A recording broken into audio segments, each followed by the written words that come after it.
freedom, Joshua 6. So in Joshua 6, what's happening is that they're at Jericho.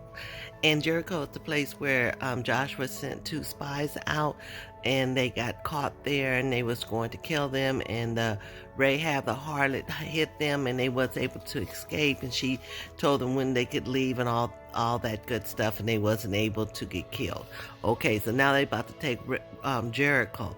So God has told Joshua to tell the people that they're going to walk around Jericho 6 times, once a day for 6 days. On the 7th day, the horn will blow and the people will shout and they will get the victory, and then they'll take Jericho. Now, during these 6 days, they must be quiet.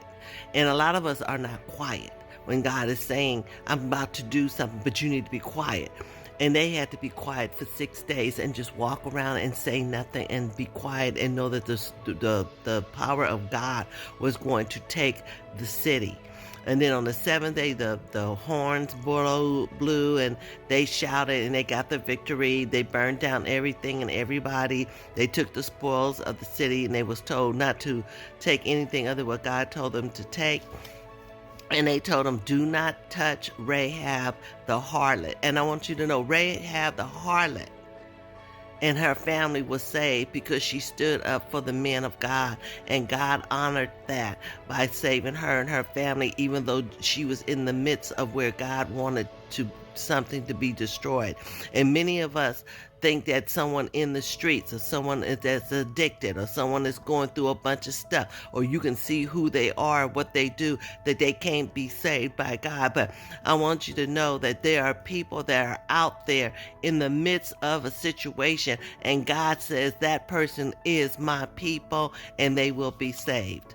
And that was his condition, that she would be saved in the midst of what he was trying to destroy, that she, the harlot, would not be destroyed.